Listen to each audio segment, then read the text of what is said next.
अस्सलाम वालेकुम रहमतुल्लाहि व बरकातुहू। एक दिन एक चूहा प्लास्टिक के बड़े जार के अंदर बंद हो गया। वो जार अनाज के साथ फुल था, यानी ऊपर तक अनाज उसके अंदर था। चूहा बहुत खुश हुआ कि उसको बहुत सारी खुराक मिल गई। वो खुशी के मारे जो है समा नहीं रहा था और उस डब्बे के अंदर, उस जार के अंदर इधर उधर घूमने लगा और वो बिल्कुल मुतमईन हो गया कि शुक्र है मेरे आगे काफ़ी दिनों का जो है मेरे पास खाना और मटेरियल जमा हो गया है, मुझे परेशानी नहीं है। वो एंजॉय करने लगा और रफ्ता रफ्ता जो है उस अनाज को उसने खाना शुरू कर दिया। कुछ दिन गुजरते गए, वो जार जो है आधा हो गया। चूहे ने सोचा अभी तो मैं बाहर निकल सकता हूँ, अभी नहीं, अभी बहुत अनाज बाकी है और खा लेता हूँ, कुछ दिन और यहाँ स्टे कर लेता हूँ, बाद में इस जार से बाहर निकल जाऊँगा। अब कुछ दिन गुजर जाने के बाद वो अनाज, वो जो उसके अंदर जो ग्रेन्स थे वो बिल्कुल कम रह गए और बिल्कुल उस जार के बॉटम हिस्से के साथ लग गए। अब चूहे ने हज़ारहा कोशिश की कि वो उस अनाज के डब्बे से, उस जार से बाहर निकल आए, लेकिन क्योंकि उसकी हाइट बहुत ज़्यादा थी और चूहा नीचे फंस चुका था, वो उस जार से निकलने में नाकाम रहा और अब वो परेशान था, पछता रहा था कि काश मैं, जब वो अनाज का डब्बा फुल था, वो जार के अंदर जब अनाज ऊपर तक थे, जब ही थोड़ी बहुत खुराक लेके कहीं और निकल जाता। लेकिन मैंने लालच किया, आसानी तलब की और मैं ये समझ रहा कि जो मुझे मिल रहा है मुझे इसी पे इक्तफा करना चाहिए, मुझे इधर उधर कोशिश और जद्दोजहद नहीं करनी चाहिए। मैं उसी में खुश रहा और अब मैं इसके अंदर फंस के रह गया हूँ। अब वो रफ्ता रफ्ता ज़िंदगी से जो है मायूस होने लगा और वो नीचे बैठकर मुंतज़िर रहा कि कोई आए और उसको इस जार से बाहर निकाले, लेकिन अफसोस कोई ना आया और वो चूहा उसी जार के अंदर ही दम तोड़ गया। दोस्तों, ये कहानी पुराने ज़माने की है। वैसे तो पुराना ज़माना, हमारे बुजुर्गों का ज़माना पूरा का पूरा हमारे लिए लेसनेबल और सबक आमोज़ था, लेकिन ये कहानी डायरेक्टली हम सब की ज़िंदगी के साथ रिलेट करती है। हम भी आज बहुत ज़्यादा आसानी तलब हो गए हैं और ख़ासकर जब हमारे पास कुछ वसाइल होते हैं, कुछ रिसोर्सेज होते हैं, हम उन सोर्सेज को, उन चीज़ों को मल्टीप्लाई करने के बजाय हम उसी को यूटिलाइज़ करके खुश होते हैं, खुशी महसूस करते हैं और उसमें खुश रहकर अपनी ज़िंदगी गुजारना शुरू कर देते हैं। इस कहानी से मेनली हमें 4 सबक सीखने हैं। सबक नंबर 1 ये है कि वक्ती तौर की खुशी हमेशा आपको जो है मुश्किलात में फंसा देती है। थोड़ी देर के लिए अगर आप अपने आप को सब्र के ऊपर कंट्रोल नहीं करते तो फ्यूचर में आपके लिए बहुत बड़ा नुकसान आपका मुंतज़िर होता है। नंबर 2 कि वो चीज़ें जो आसानी से आपको मिल रही हैं और आप उन्हीं के अंदर खुश हैं और आप ज़्यादा स्ट्रगल और जद्दोजहद नहीं करना चाहते और आप ये समझ रहे हैं कि मेरा इसी में गुजारा हो जाएगा, तो आने वाले वक्त में सिर्फ आप अपनी सर्वाइवल मूड की ज़िंदगी जिएंगे, जो कि आज हमारे इस मुल्क की सूरत हाल है। नंबर 3 कि अगर आप अपने आप को ज़्यादा कोशिश के लिए, ज़्यादा मेहनत के लिए तैयार नहीं कर रहे और अपनी स्किल्स का सही से इस्तेमाल नहीं कर रहे, अभी जब वक्त है, जब जवानी है, जब जो है ताकत है, एनर्जी है, वक्त है, हर चीज़ मौजूद है, इस वक्त अपनी सलाहियतों को यूज़ नहीं कर रहे और उन्हीं सलाहियतों को आप पॉलिश नहीं कर रहे, मज़ीद इनहेंस नहीं कर रहे, मज़ीद उसमें बेहतरी नहीं ला रहे, मज़ीद उसमें जो टॉप के लोग हैं उनके बारे में, उस स्किल में जो टॉप के बारे लोग हैं उनसे सीख नहीं रहे, तो एक वक्त आएगा कि आपकी ये सलाहियत एब्सोल्यूट हो जाएगी, ख़त्म हो जाएगी और आपकी वक्त के साथ साथ आप बेकार शख्स बन जाएंगे।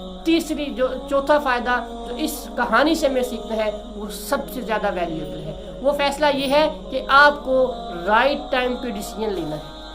अगर आप राइट टाइम पे डिसीजन नहीं लेते तो आपके लिए बाद में वो पछतावे का जो है ज़रिया बन जाता है। मैं बहुत से लोगों को ऐसे जानता हूँ, जब मैं लोगों के पास जो 40-45 की उम्र गुजार चुके हैं, जब उनके पास बैठता हूँ तो उनका एक जुमला तकरीबन हर इंसान मुझे लाजमी कहता है कि काश बेटा मैं अपनी 20-22 साल की उम्र में ये फैसला कर लेता तो आज मेरी ज़िंदगी में इससे जो आज मेरे पास है इससे कहीं ज़्यादा होता।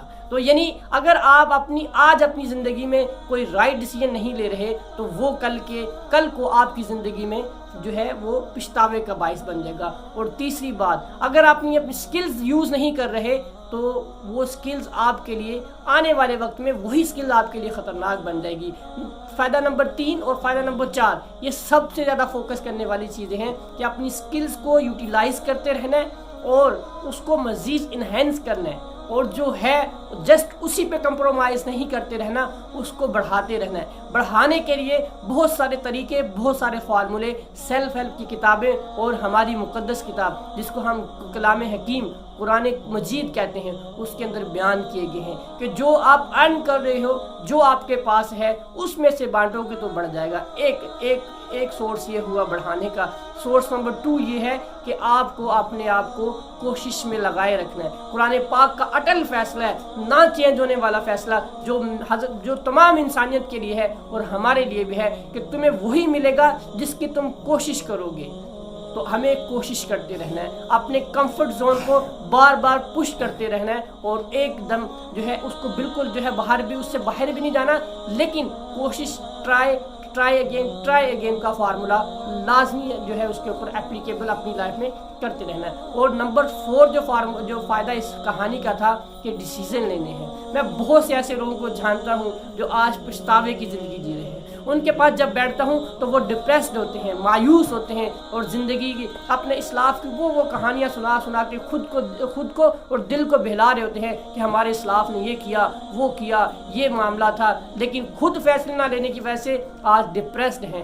آج ان کے پاس ان کے بچوں کے لیے کوئی خاطر خواہ کہانیاں، کوئی خاطر خواہ کارنامے، کوئی خاطر خواہ جو ہے منصوبہ بندیاں نہیں ہیں۔ یہ کس نسل کی بات کر رہا ہوں؟ جو آج سے پچھلے دنوں نے 40 سے 45 سال کی عمر گزاری ہے۔ تو نوجوانوں جو آج 18 کی عمر کراس کر گئے ہیں اور وہ آئندہ اپنی زندگی جی رہے ہیں، تو ان کے پاس یہ بہت بڑا بینیفٹ ہے کہ آج اپنے پیروں پہ کھڑے ہونے کی جدوجہد کیجیے، چھوڑ دیجیے ماں باپ کا سہارا اور ان کے بلبوتے پہ زندگی جینا، اپنے لیے کچھ کیجیے، اپنے سہارے پہ زندگی جینے کا اہتمام کیجیے، اور اس صلاحیت کو جو آپ بہتر کر سکتے ہیں اس کو پالش کیجیے۔ آج وقت ہے، ٹائم ہے، انرجی ہے، طاقت ہے، وسائل ہے، اور جب یہ گزر جائیں گے تو پھر ہم سب پچھتا رہے ہوں گے انہی لوگوں کی طرح جو ہم سے پہلے ہماری پہلی نسل جو آج پچھتا رہی ہے۔ یہ ملک پاکستان آج سب کے ذہنوں اور سب کی زبانوں میں ایک سوال ہے کہ ملک پاکستان کا کیا بنے گا؟ تو یہ سوال آیا کیوں؟ اگر اس سوال کی جڑ میں جائیں گے تو آپ کو پتہ چلے گا کہ یہ سوال ہم سے جو پہلی نسل ہے انہی کی وجہ سے ہم آج بھگت رہے ہیں۔ ٹھیک ہے، انہوں نے جو اپنی زندگی گزارنی تھی گزار لی، جیسے انہوں نے اپنا وقت گزارنا تھا گزار لیا، لیکن ہم اب غلامی کی زنجیر توڑیں گے۔ اب ہم جو ہے اب بیرونی طاقتوں کے جو ہے وہ سرپرست نہیں رہیں گے۔ ہمیں اپنی صلاحیتوں کا لوہا منوانا ہوگا، اور ہر نوجوان یہ عہد کرے اپنے ساتھ کرنا ہے، کسی کے ساتھ نہیں، صرف اپنے ساتھ یہ وعدہ کرنا ہے کہ میں وہ کر دکھاؤں گا جو اس ملک کو، مجھے، میری اس مملکت کو، میرے اس ملک کو، میرے اس گلشن کو، اور میرے خاندان کو دنیا کے جو ہے ستاروں کی جیسے آسمان پر ستارے چمکتے ہیں اس طرح چمکا کر رہوں گا۔ یہ آپ کر سکتے ہیں، کیونکہ خدا خود کہہ رہا ہے کہ جس کی تم کوشش کرو گے وہ تمہیں لازمی ملے گا۔ اور یہ تو ہمارا اپنی ذاتی زندگی کا سب کا تجربہ بھی رہا کہ آج تک ہم نے جو محنت، جو کوشش کی ہے، جو سعی کی ہے، اس کا اللہ نے رزلٹ اتنا ہی نہیں بلکہ اس سے ملٹی پلائی کر کے ہمیں ہماری زندگی میں ملا ہے۔ تو پھر ہم کیوں بیٹھیں، پھر کیوں کمپرومائز کریں، پھر کیوں تھوڑے پہ اکتفا کر لیں اور یہ سمجھیں کہ یہی تقدیر ہے، یہی فیصلہ ہے، یہی لکھا ہوا ہے؟ یہ صرف بہانے ہیں، یہ لائم ایکسکیوزز ہیں۔ ان ایکسکیوزز کو چھوڑنا ہے اور زندگی میں بڑا کرنے کی طرف آپ کو بڑھتے رہنا ہے۔ یہی اصل زندگی ہے۔